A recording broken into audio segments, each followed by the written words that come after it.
Hey guys, thank you for joining me today. It's Angela, and if you're new to my channel, I generally talk about faith, family, and life. And you know what? We're just always here to encourage each other to keep moving forward and doing our best. And so today we're just going to talk about some things that we need to let go. Letting it go, right?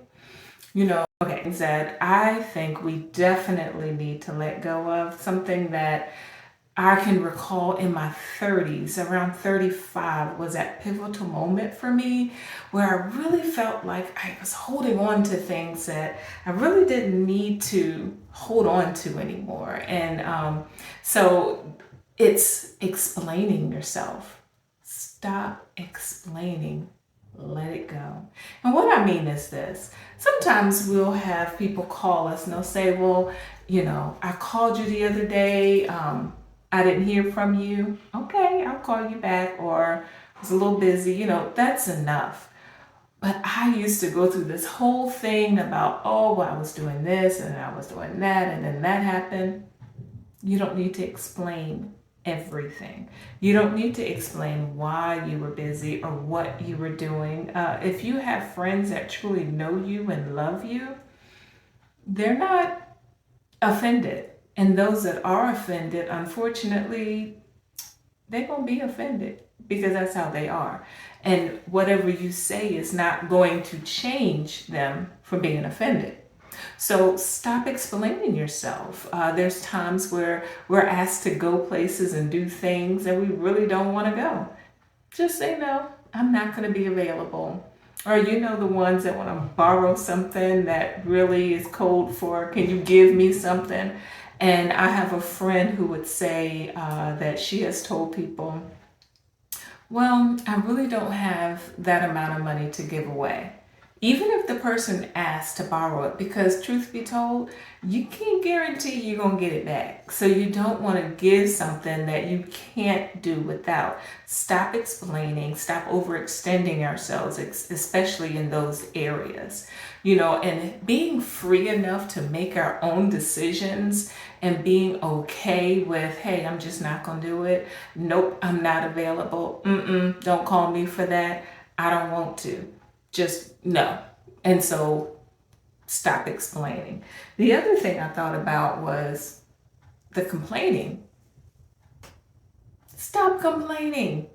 Now, of course, most of us have our group. We have our circle, our close people that we can talk to, and we let stuff off our chest and we're just like, oh, this is what's going on. But man, I'm telling you, the complaining is overwhelming, and maybe it's because of the season that we're in. We've gone through, what the world has been going through with this virus and everything, even though we're on another side of it. It's just so much happening out there that in the whole scheme of things, do we really have much to complain about? I mean, things could be better, but it'll get there, right? And so if people have disappointed you, if, things have happened that you'd rather they didn't, you know what? Move forward. Don't allow that to take up so much of your space, your energy, and just steal away your joy, because you may not have gotten everything out of the day or that moment that you wanted, but you got out of it, right? You were able to move forward, and maybe it taught you some valuable lessons that you might not have otherwise had. And you know what? Think about it like this. The people who left or who walked off or who just were not dependable, you didn't need them anyway. And so lesson learned, necessary for you to stay in that space. And so stop complaining about who did what and how the situation happened. And you can't change it by complaining. I promise you, you cannot. As much as I wish we could change things by simply complaining, it does not work. All it does is focus our attention on that negative thing. You ever think about, if you drive like a particular car, you ever notice how when you have something, you start seeing more people with that thing that you have, And it's not necessarily that magically people have it. It's that it's now your focus, and now you can see that, and now you're picking that out more around you than you would have before. It's the same with the negative energy and then the complaining. Yeah, it's fine to talk about it, but let it go. Move on. Move forward. And as I told you before, I'm a Christian. And so for me, it's the reminder. Think on things that are good. Think of the good side of this. And sometimes it's not easy to find the good side. I mean, trust me, I know. God knows I know. But you can always reflect on, okay, well, it could definitely be worse.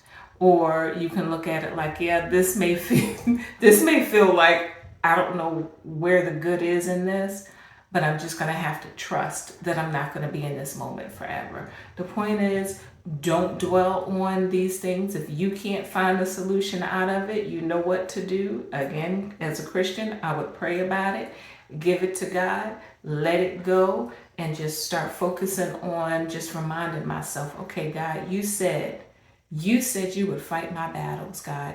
You said that you would strongly defend me, Lord. You said, God, that you can turn the hearts of kings. You said, God, you see my point? You take it back to the Lord and you just let it go. You don't dwell in that space and get yourself in such a mess that all you're doing is just stirring it back up, getting yourself filled with these emotions and getting anxious about things. Some people that really feel stuck in some situations, and I get it.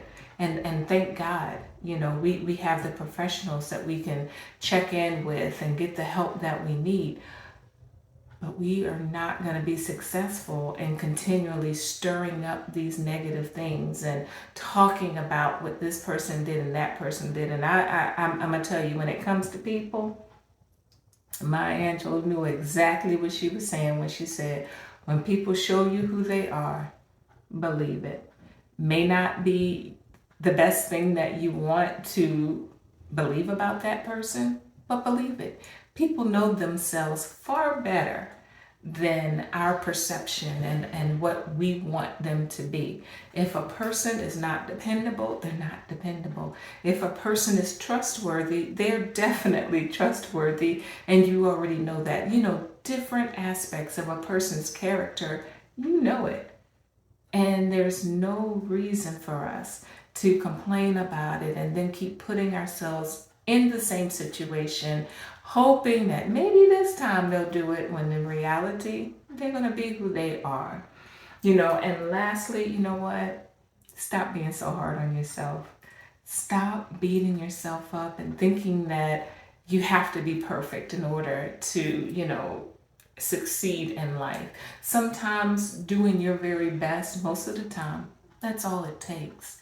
Just doing your very best, your very best. If it requires you to, dig in deeper and get some more studying, well, then do that. If it requires you to, just whatever resources you need, just trust that you'll get there. And your yesterdays are yesterdays. They're stepping stones towards your future, not stumbling blocks. Don't allow what happened in the past to keep you from where you need to go in your future. Don't allow today to be clouded over with the pain and the misery of your past. Let it go. Move forward. It's time to just look at life from a new perspective and give yourself the grace and the mercy to move forward and believe in yourself. I love the scripture that says that we have new mercies day by day. And I heard a minister say that as he was walking through deliverance and as he was walking towards, changing his life, he said some days he felt like he just needed to go back to bed and just take a nap. He said because he needed his new mercies to come. He needed his new mercies to come early. So he would just go to bed and just sleep until the next morning and just be ready to roll. And sometimes I feel like, we have to give ourselves that grace and that mercy to allow ourselves, right, to see, well, I missed it on that moment, but this is not the sum total of, who I am, because me knowing who I am and knowing that I want to change, I can, okay, now I'm going to move forward. Okay, now I'm going to try again. But don't beat yourself up. Don't be so hard on yourself. You have the opportunities to make a great impact in this world around you. You have the opportunity to just do phenomenal things. You have the opportunities to just turn everything around in your life. But it starts with that one step, believing in yourself as well, and not being so hard on yourself. So, as I said, just a quick word of encouragement. Be encouraged. Remember, it's all about Christ, no cliches. And I'll look forward to chatting with you next time. Take care. Have a good one.